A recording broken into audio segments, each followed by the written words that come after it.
Наша страна очень большая и привлекательная с точки зрения туризма. И ковидные времена дали мощнейший толчок развитию внутреннего направления. Получив закрытые границы, мы все вдруг вспомнили о гигантских просторах нашей необъятной родины. И многие из нас, побывав уже по 10 раз в Турции, Эмиратах, Египте, Таиланде, Вьетнаме и много где еще, ни разу не путешествовали по своей стране. И российский народ начал активно перемещаться по стране. Отдыхать, исследовать, вкладываться, в общем, активно развивать внутренний туризм. И сейчас, сидя у себя в студии, анализируя самые популярные направления, я сам себе задаю вопрос, где я уже успел побывать, а куда бы еще только хотел отправиться. Камчатка – был. Сахалин – был. Курилы – был, но частично и хочу еще. Байкал – был, но давно и надо бы еще повторить. Сибирь – был, но не углублялся. Полярный Урал – был. Просто Урал – был, но не везде. Мурманск – был. Кольский – был. Калининград – был. Питер – был. И был уже раз 100. Москва, естественно, регулярно. Кубань – был. Черное море – был везде и много раз. Кавказ – был и очень тщательно его излазил на разной технике. Дагестан тоже был. Алтай. А вот Алтай не был. И вот туда, видимо, хочу больше всего.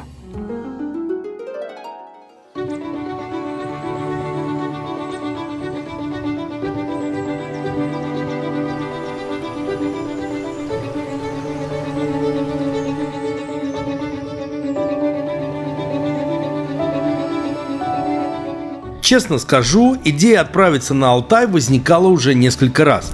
Первый раз после восхождения на вулканы Авачинский и Горелый на Камчатке. Но потом все как-то успокоилось, появились другие планы, маршруты, люди. Второй раз про Алтай мы уже заговорили после того, как проехались на мотоциклах по Кавказу по маршруту, который нам дали парни из Rus Moto Travel. Они же и предложили отправиться на следующий год на Алтай в рамках организованного мототура под ключ, в котором не надо думать о маршруте, дорогах, где жить, где есть, где брать машину сопровождения. В общем, ни о чем думать не надо, так как обо всем уже подумано.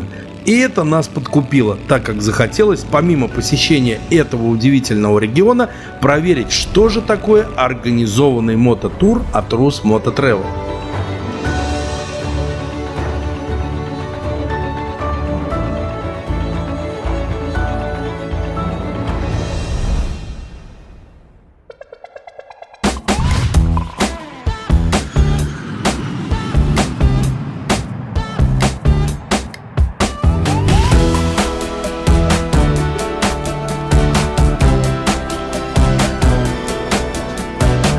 Это мотовоз, который привез наши мотоциклы в Новосибирск. И сейчас на парковке отеля «Азимут» мы их выгружаем, прилетев сюда самолетом накануне. Наша компания – это уже известные вам товарищи по кавказскому мотопутешествию и вновь примкнувшие ребята и девчата, возжелавшие поехать в такой непростой трип из числа друзей оных.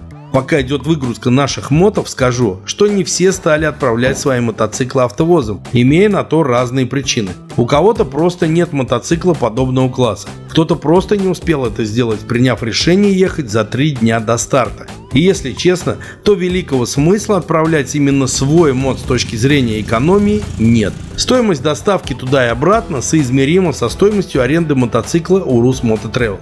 Поэтому даже если у вас нет мотоцикла подобного класса, то возможно вы еще и в выигрыше, так как вам не придется морозить кругленькую сумму из-за 1-2 выездов в год, покупая мотоцикл. Конечно, если вы не слазите с мотика и у вас есть время добираться на нем до точки начала маршрута и потом обратно, то тут мои выводы не актуальны. Но если ваша цель 1-2 хорошо организованных выездов в год, то хорошенько задумайтесь и все прикиньте. Думаю, что с подсчетами не возникнет проблем. Ну что, вот они наконец-то пришли, наши мотики. Еще в кавказской пыли помнит запах гор Кавказа и Дагестана. Итак, мотоциклы выгружены, снаряга тоже. Вся мужская половина команды погрузилась в приятные хлопоты перед поездкой. Предстоит все разложить по местам, установить крепление для экшн-камер, намыть визоры шлемов и зарядить все гаджеты. В общем, дел не впроворот.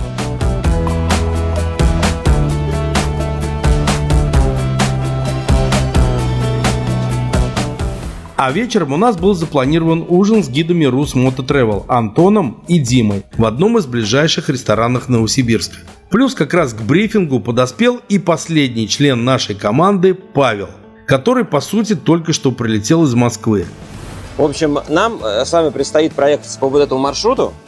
Значит, у нас будет 8 ездовых дней, и это принципиальное отличие от каких-то других аналогичных маршрутов, что у нас не будет с вами дня отдыха. То есть имеется в виду, что мы каждый день куда-то выезжаем дальше. Вообще тур такой 80/20 по соотношению асфальтовых и неасфальтовых дорог. Но перевал Кату-Ярык, долина реки Чулышман, Курайская степь или все это вместе взятое в дождь превращает эти 20% по своему ощущению, да, в полноценные там 40. То есть там можно будет поработать. Мы не знаем, какая будет погода. Завтра, например, ближайшие 2 дня солнце. То есть все хорошо. Но ближайшие 2 дня это, собственно, асфальт.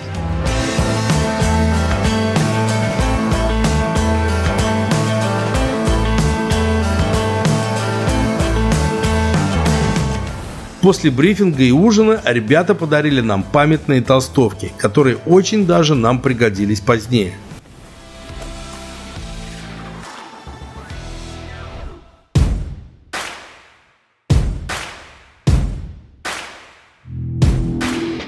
Итак, вот и настал этот долгожданный момент – день старта. Утро было теплое и незнойное, на небе тусовались облачка, из которых могло вылиться какое-то количество осадков. Все, естественно, не выспались из-за разницы во времени, но были в предвкушении и пребывали в хорошем приподнятом настроении. Пару слов об организации нашей поездки. Нас сопровождают 2 гида, а также невидимая удаленная команда, которая сращивает кучу всего на маршруте, от бронересторанов до покупки билетов на паромы и много чего еще. Один гид, в нашем случае Антон, выступает в роли роуд-капитана, а второй, Дмитрий, является ответственным за наш багаж и является водителем машины сопровождения, в которой, кстати, находится запасной мотоцикл на случай возникновения поломки. В общем, все максимально серьезно и профессионально. Антох, ну расскажи в 2 словах, что нас ждет на маршруте, что мы увидим и вообще, кто мы? Ну, начнем с последнего. Мы отличные парни, и нас очень много. Нас 13 человек, это включая 2 замечательных барышень. Вместе вот с этой большой компанией мы отправимся в путешествие по Горному Алтаю, по Республике Алтай, по Алтайскому краю. Немножко зацепим, конечно же, Новосибирскую область. Нас ждет примерно, грубо говоря, 2000 километров дорог разного покрытия. Это, конечно же, и знаменитый Чуйский тракт, который является одной из самых красивых асфальтовых дорог нашей страны. И вообще даже не только нашей, а, наверное, одной из самых красивых дорог в мире. И нас также ждет примерно 200-300 километров грунтовых дорог, абсолютно разных по своим характеристикам. Все, как мы любим. Каждое утро мы будем начинать наш день с того, что будем собираться у карты. И на этой карте будет нарисован маршрут. Вот сегодня будем рисовать, куда мы едем. Понятно, что мы начинаем, в общем-то, из нашего прекрасного Новосибирска. Будем ехать через города Берск. Это будет такой довольно-таки мощный перегон в район Барнаула, где мы свернем уже на Бийск. И здесь уже начинается исторический Чуйский тракт в городе Бийск. Ну и отсюда мы уйдем в Белокуриху, где сегодня будем ночевать. 8 дней, потрясающая красота природы, отличные ребята, классные мотоциклы. Я даже не знаю, что еще добавить. Слушай, добавить, наверное, давай пожелаем ни гвоздя, ни жезла, ни пуха, ни пера, к черту и так далее. И, собственно, погнали? Обязательно. Давай. Погнали. Инструктаж проведен, планы на день понятны. Отправляемся в путь.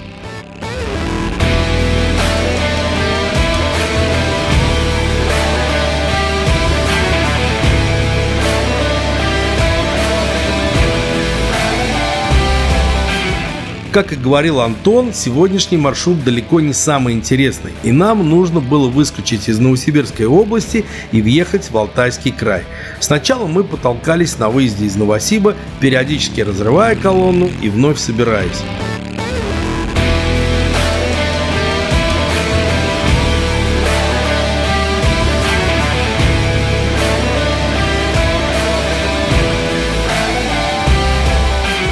Через какое-то время мы проехали город Бердск и реку Берть, благодаря которой этот город получил свое название. На воде виднелась туристическая и отдыхательная инфраструктура. Судя по всему, горожане и новосибирцы любят сюда приезжать.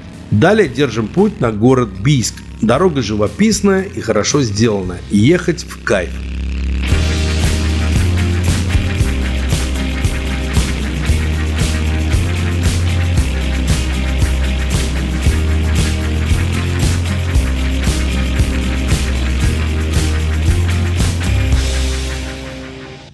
На заправке через 100 километров регулируемся по одежде, пьем кофе, делимся первыми впечатлениями. Первая заправка, первая сотка пройдена. Все прекрасно.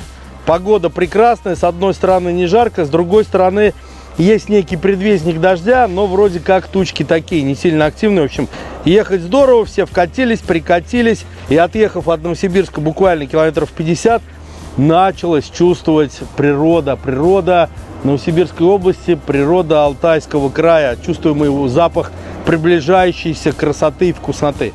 Отправляемся дальше. Дорога становится еще живописнее, качество покрытия неизменно хорошее. Периодически едем по 4-полоске с разделением потоков. Справа и слева мелькают то поля, источающие медовые запахи, то хлеба, радующие глаз. А вверху над нашими головами парят орлы. Много орлов.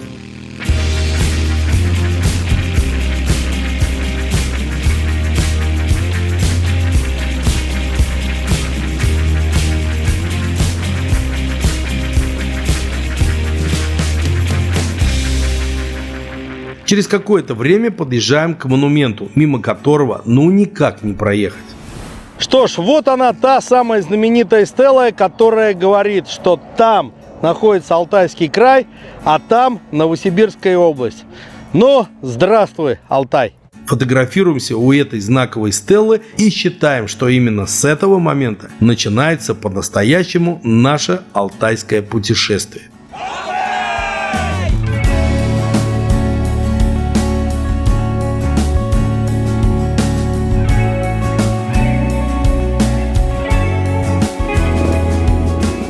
К своему стыду я не знал, что есть Алтайский край и Республика Алтай. Я думал, что это один субъект нашей страны. Давайте проведу ликбез всем, кто еще этого не знает.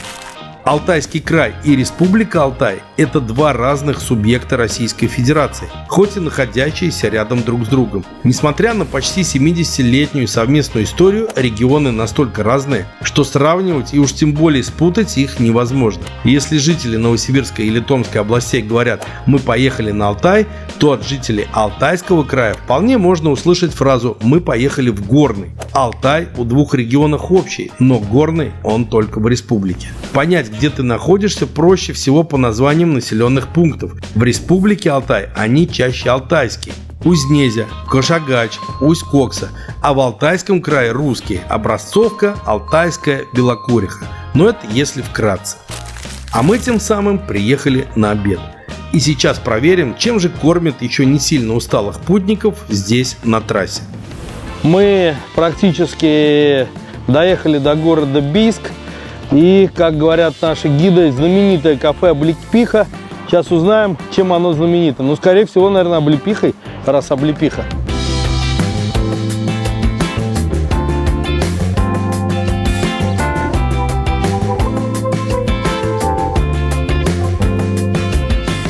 По сути, это была большая столовая, совмещенная с магазином товаров, необходимых в дороге. Салатики, супчики, выпечка, гарнирчики, мяско, курочка, рыбка, компотик, морсик – еда, к которой мы привыкли. Набрали и отправились чревоугодничать. На кассе продавец меня спросила, сколько весит у меня колбаска. А мне, если честно, ответить нечего. Не знаю, не взвешивал. Поэтому прежде чем посетить кафе «Облепиха», обязательно взвесить. На самом деле, очень смутилась. вот такая юмореска. Вот об этой колбаске была речь. Поэтому все у нас нормально. Мы подумали. Пошляки. А если серьезно, то еда отличная, местечко чистенькое, всем рекомендую. Заезжайте.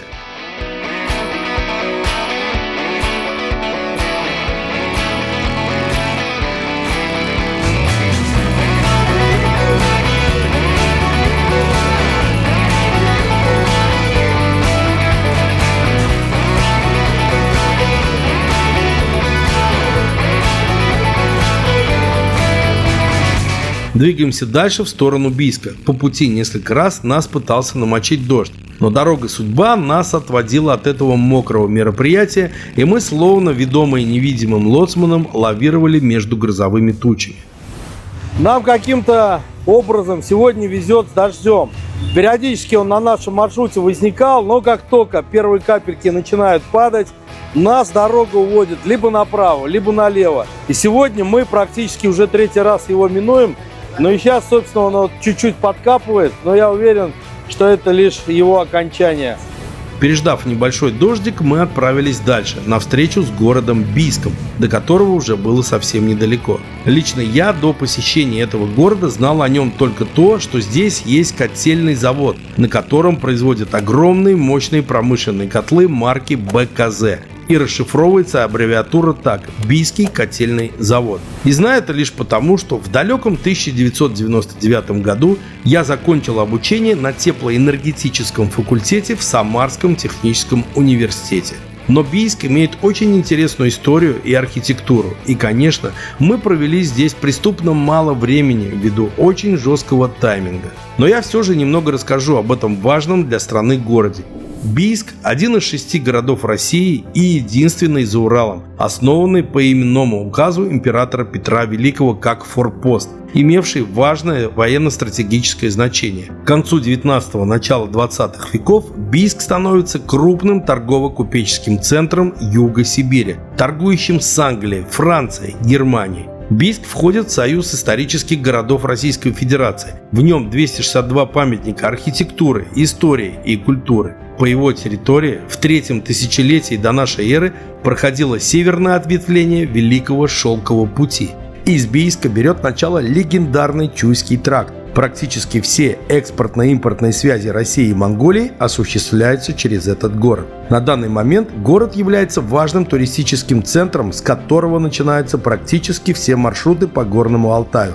И в данный момент мы подошли как раз к очень важному месту, связанному с Чуйским трактом. Мы приехали в легендарное место. Значит, за моей спиной находится музей Чуйского тракта. Это музей открыт в очень красивом здании, можно его увидеть. Это кирпичный особняк купца, который жил в городе Бийск. И вообще вся история Чуйского тракта, она связана с купцами. И именно эти ребята, значит, были ответственны за дорогу, которую мы сейчас знаем под таким названием. Нулевой километр, вот этот знак, стоит здесь неспроста, потому что оригинальный исторический Чуйский тракт начинается именно здесь. Он соединял город Бийск, с нынешней Монголией, да, и, собственно, сегодня он до границы с Монголией идет. Уже в современной России, да, в Советском Союзе исторический Чуйский тракт его продлили от Бийска до Новосибирска, поэтому такая теперь длинная дорога длиной 1000 километров, а вот именно оригинальный исторический начинается отсюда и примерно 600 километров.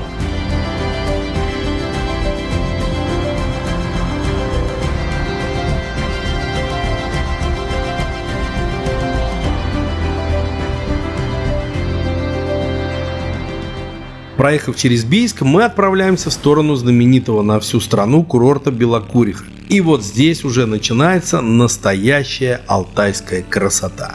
Вы только посмотрите, сколько здесь посеяно гречихи. У меня сложилось мнение, что Алтай – это главный производитель гречневой крупы в нашей стране. А теперь представьте, какой здесь стоит медовый аромат. Жаль, что камера не передает все эти волшебные запахи.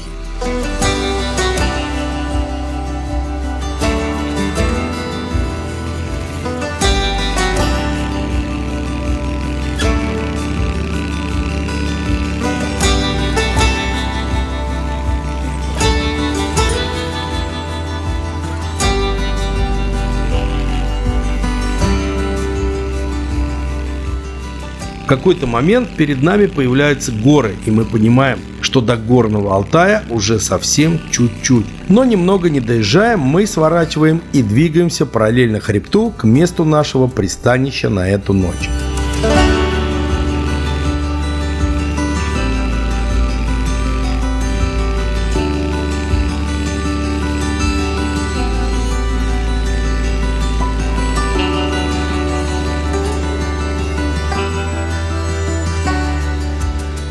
Мы приехали в настоящий оазис с алтайским колоритом. Поставив мотоцикл и не успев даже переодеться, я побежал снимать, так как боялся, что солнце сядет и не успею. А территория этого комплекса точно достойна освещения. Это местечко называется «Золото Алтая». Здесь расположены жилые номера разных категорий, которые находятся в срубовых домиках. Трапезная, банный комплекс, состоящий из нескольких видов бань. Там же есть купель, собственная конюшня в непосредственной близости и очень красивая настоящая деревянная церковь. Она-то привлекла мое внимание еще по дороге.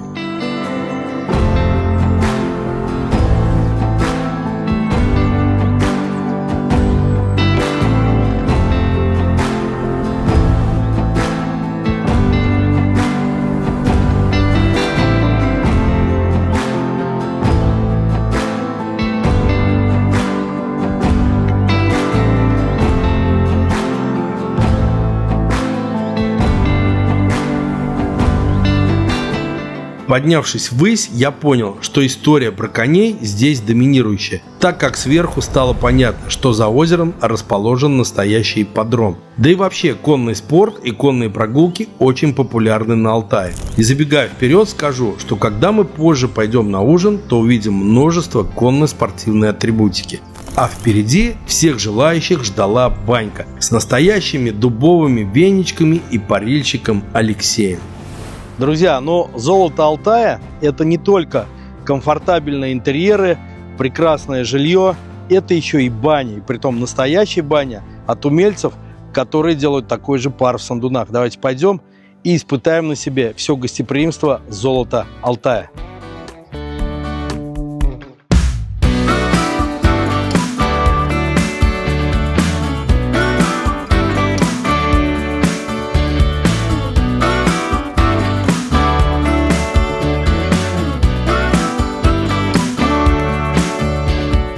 Далеко не каждая баня может похвастаться печкой из сандунов. От этого желание попариться еще больше. Алексей очень мягенько с душой меня попарил. Он прекрасно чувствовал и меня, и температуру, и держал вот прям мой темп парения. Я получил истинное удовольствие.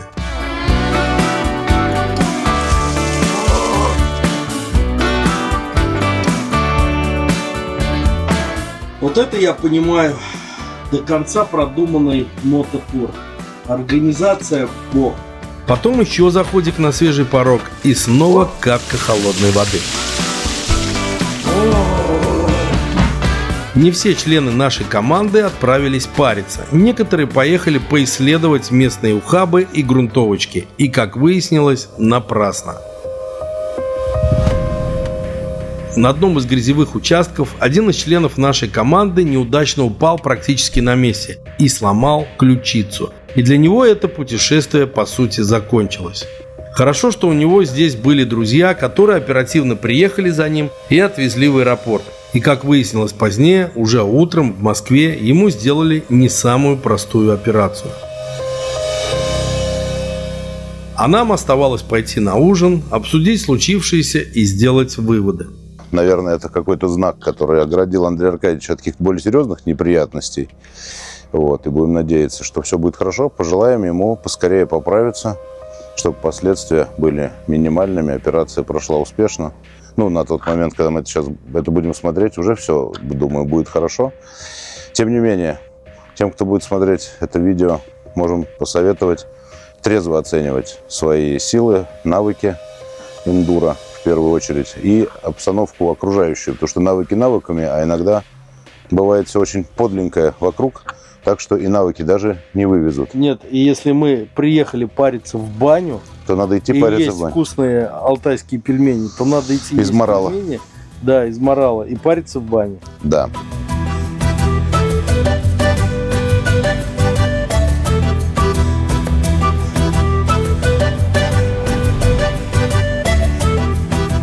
А трапезная представляла из себя очень антуражный зал в деревянном стиле с очагом в центре зала.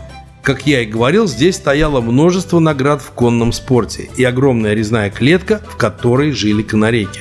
Нам подали местные специалитеты, среди которых было мясо морала, струганина из муксуна и много других блюд из локальных продуктов.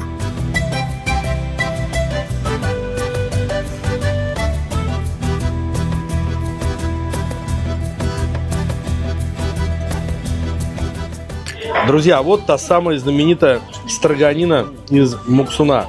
Макаем в соль. Правильно, есть не так. Вот так вот.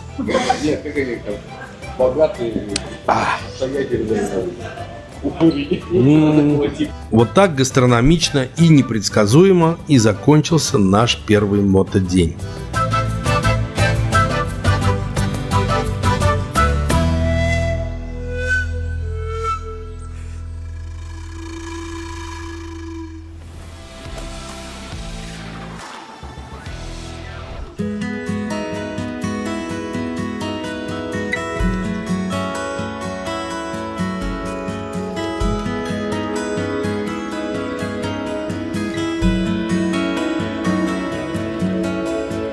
Новый день нас встретил прекрасной солнечной теплой погодой. Мы выспались, вкусно позавтракали и вновь встретились с нашим мотовозом.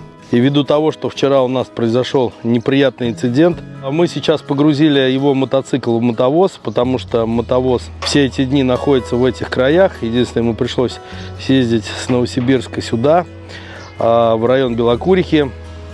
Но сегодня начинается новый день. И мы двигаемся дальше по маршруту. Погода очень хорошая. Сейчас время 9:30 утра.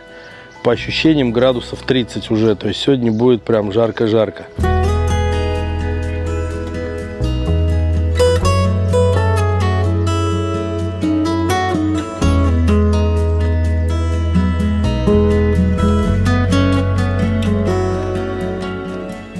Мы сегодня начинаем полноценное путешествие на Алтай, потому что вчера был такой день перегона, из Новосибирска доехать, собственно, до Алтайского края.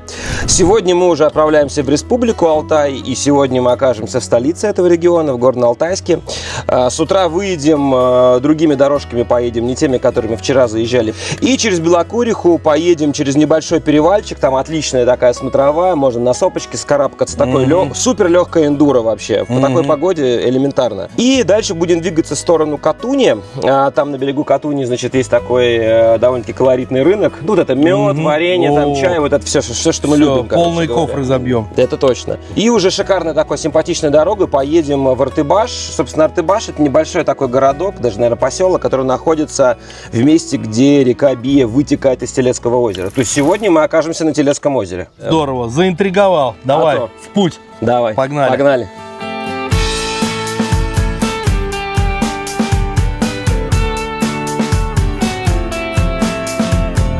Антон провел брифинг по сегодняшнему маршруту, рассказал о планах на день, и после этого вся банда отправилась в путь. Сегодня нам предстояло проехать чуть меньше 300 километров, в основном по асфальту. Немного в стороне, оставляя популярный курорт Белокуриха, мы отправляемся в предгорье.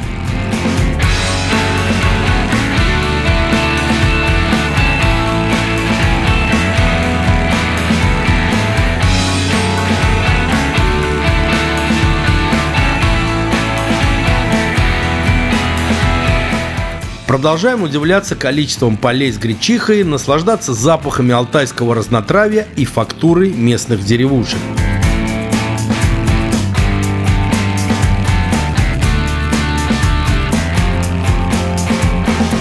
Через некоторое время Антон ведет нас на грунтовый участок дороги, чтобы, так сказать, немного размяться и освежить навыки бездора и оглядеться по сторонам с высоты на близлежащую округу. Через 50 метров движения по грунту, где есть и колейность, и грязевые участки, и мокрая трава, стало понятно, что навыки движения по грунту были подзабыты, и было бы неплохо перед туром их освежить. Но, слава богу, все прошло благополучно, и все забрались.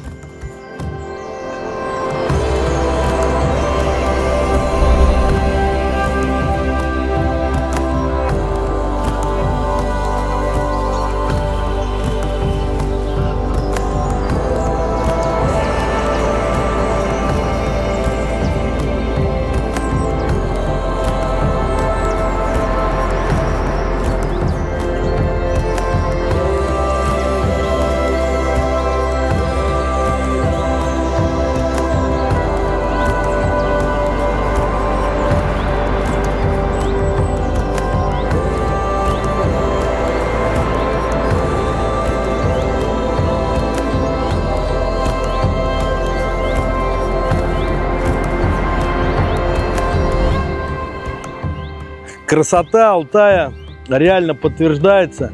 Эти бесконечные поля разнотравия, эти запахи, эти огромные плантации гречки с невероятным ароматом гречишного меда, это просто не передать. Даже если вы видите это видео, и если вам кажется, что здесь все красиво, поверьте, тот запах, который мы сейчас ощущаем, это вообще нечто, это не передать. Горы высокие, ароматы прекрасные, дорожки извилистые, это круто.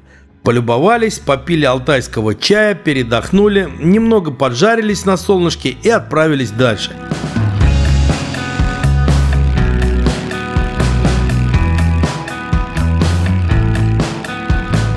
Спустившись, продолжили свой путь по асфальту в сторону населенного пункта Катунь. Дорога была витиеватой, живописной, но местами с ремонтными работами, поэтому разгоняться было опасно.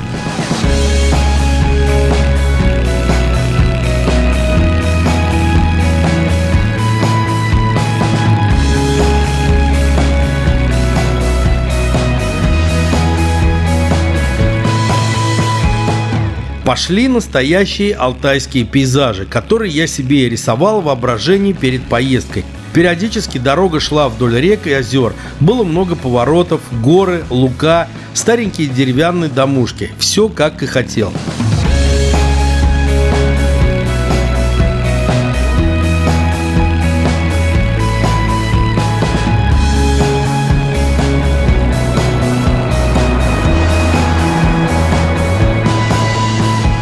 Через некоторое время въехали в населенный пункт, в котором, судя по количеству туристов, машин и жилья, в нем бурно кипела туристическая жизнь. Это и был поселок Катунь с большим придорожным рынком. Делаем тут остановку.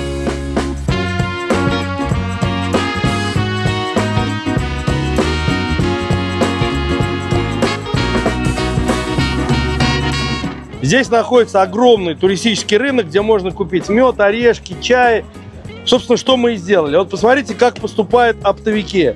Купил донник из порцет, таежное разнотравие. А как называется? Дюгонь? Дягель. Дягель. О, и дягель. Различные чаи алтайские и нашими суровыми зимними 35-градусными жары вечерами будем пить вкусный чаек после баньки и лопать сладенький медок алтайский. И вспоминать это прекрасное путешествие. Так же, как и на Кавказе, здесь продавалось множество поделок из дерева, чай, мед, различные сладости, игрушки, шерстяные изделия. В общем, все, что производили руки местных жителей. В таком туристическом месте, конечно же, цены заоблачные. За 4 баночки меда, за 6 чаев я отдал 7 тысяч. Много, конечно, тем более я, как сын пчеловодов, знаю, сколько стоит мед, а именно 3-литровая банка около 2000. Могу с уверенностью сказать, что с помощью своих инвестиций я поддержал местных жителей. И это греет душу. Хорошо, когда есть машина сопровождения, можно не ограничивать себя в поклаже и вот таких покупках. Теперь есть и чаек, и медок. Отправляемся дальше по намеченному плану.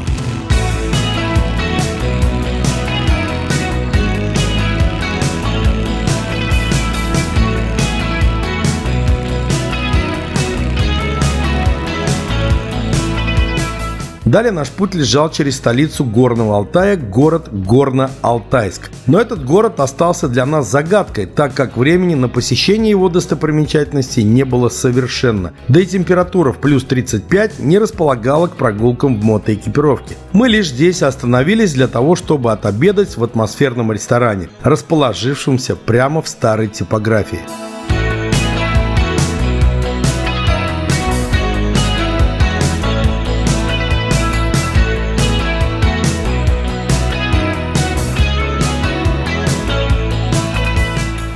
Друзья, вот Никитос меня спрашивает. Никитос — это человек, который стоит по ту сторону объектива. А не жарко ли нам, пока мы едем? Да капец, как жарко. Особенно, когда ты едешь в городе и тошнишь еле-еле от светофора до светофора. Но, в принципе, вся одежда технологичная. И когда ты открываешь все кармашки, все проветряшки на скорости выше 100 км в час, это терпимо, это нормально. Но реально сейчас в Горно-Алтайске температура 33 градуса. Конечно, жарко, потому что на тебе термобелье и костюм защиты. Но в любом случае это лучше, чем дождь. Лично я точно дал себе обещание посетить этот город не набегом, а полазить по его достопримечательностям.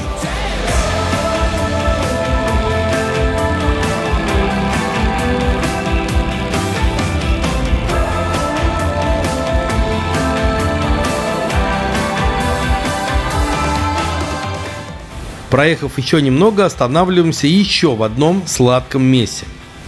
Здесь стоит пасека, продаются продукты пчеловодства. И сейчас у нас есть возможность попробовать мороженое с продуктами пчеловодства. В данном случае с пергой. Бомба!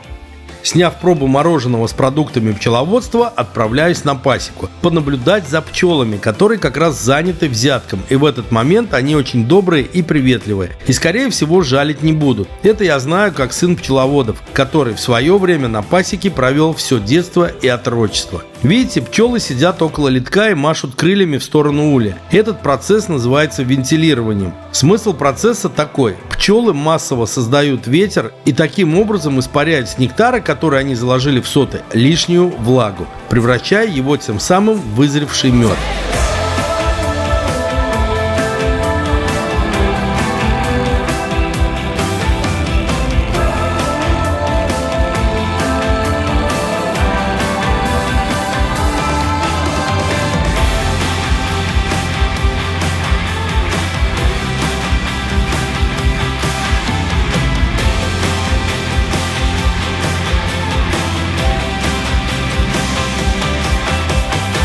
Следующая остановка в очень колоритном населенном пункте под названием Кибизень.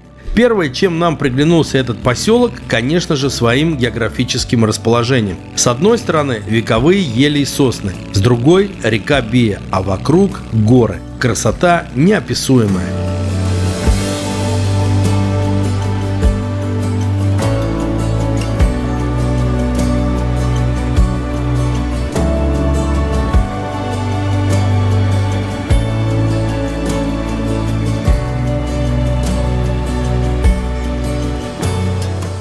Вторая достопримечательность – это перекидной мост через ту самую реку Бия, который соединяет один берег с другим. Мост очень красивый, веселый и максимально полезный. Им пользуются и местные жители, притом как пешком, так и на двухколесной технике. Ну и, конечно же, туристы. Лично для меня этот мост стал отличным спотом для полетушек.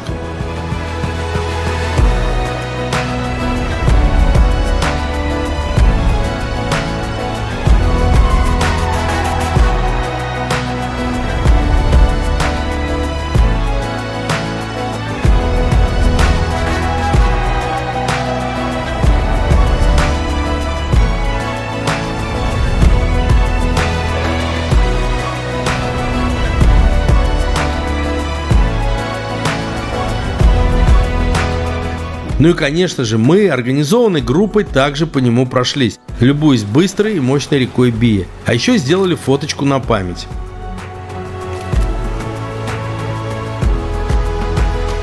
И третьей достопримечательностью был ресторанчик, у которого мы остановились. В нем, как в оазисе, было прохладно. Пахло вкусной едой и свежесваренным кофе. Хочу отметить, что интерьер ресторана мне очень понравился. И бегло глянув меню, я взял его себе на заметку. И в следующий приезд в эти края я обязательно выкрою время, чтобы поужинать здесь с видом на мост и эту чудную и мощную реку. В общем, рекомендую всем, кто движется на Телецкое озеро, здесь сделать запланированную остановку. Уверен, не пожалеете.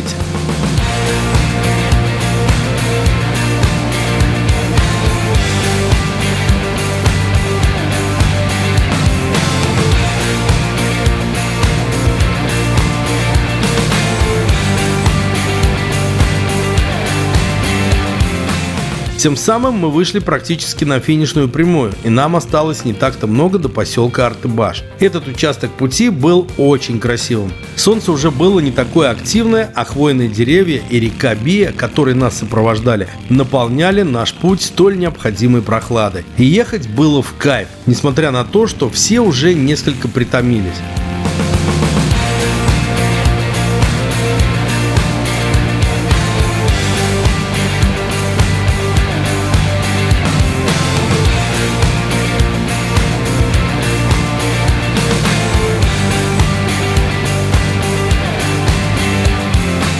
Замелькали дома, заправка, дорожный знак, информирующий нас о том, что мы въехали в населенный пункт Артыбаш. Приехали. Сбрасываем пыльную мотокольчужку, одеваем плавки и бежим проверять водичку в реке Бия. Наш отель был очень удачно расположен прямо на реке, поэтому ровно через 10 минут после приезда мы уже купались. Ну что, река Бия. За тем мостом начинается Телецкое озеро. После пыльной, но очень красивой дороги нужно окунуться в эту слегка прохладненькую воду. О, как хорошо!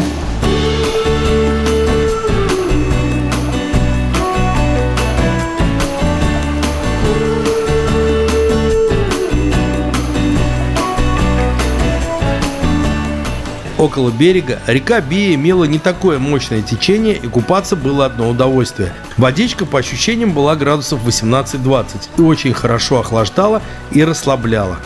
Вот так, совершенно бесплатно, в реке Бия можно получить дорогостоящую процедуру поедания рыбками отмерзшей кожи с ваших конечностей.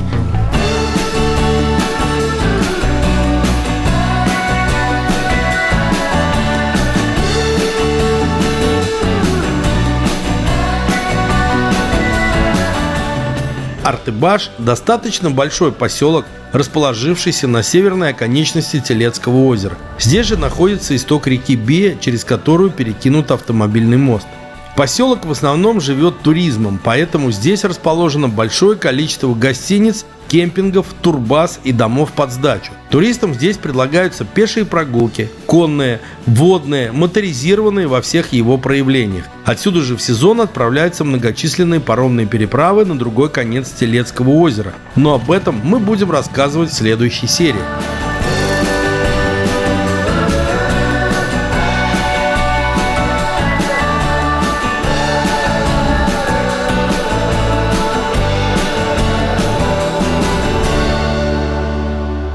В данный момент мы идем на ужин в один из ресторанов, расположившихся на берегу того самого Телецкого озера. По пути я обратил внимание на туристическую инфраструктуру вокруг, и в принципе все стало понятно. Понаблюдав за инфраструктурой, в основном это гостевые дома, достаточно простенькие. Каких-то помпезных крутых отелей я здесь не увидел. Дома в основном такие, наверное, можно которые назвать незатейливые.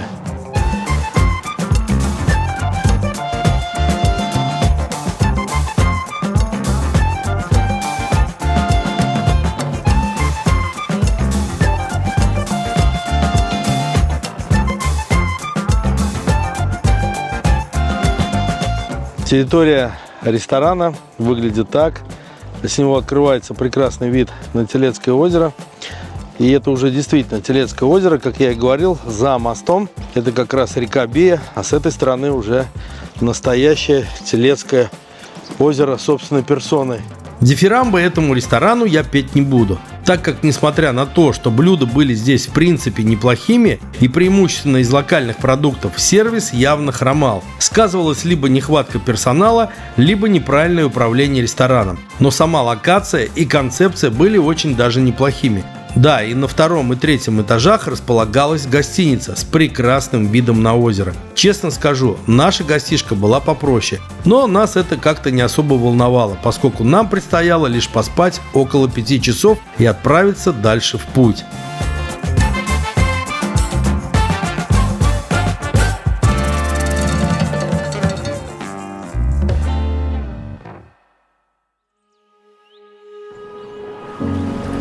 В следующей части мы переправимся на пароме через Телецкое озеро. Проедемся по одной из самых красивых грунтовых дорог Алтая до линии реки Чулышман. Поднимемся к уникальному природному монументу каменным грибам.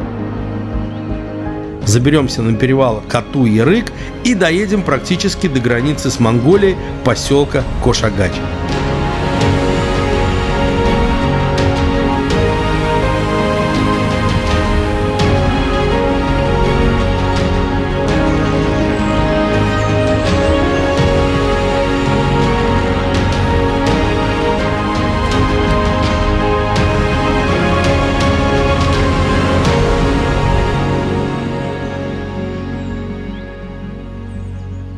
И чтобы не пропустить новый выпуск, не забудьте подписаться на канал, поставить лайк и написать в комментарии, что бы вы хотели еще увидеть на моем канале. До новых встреч!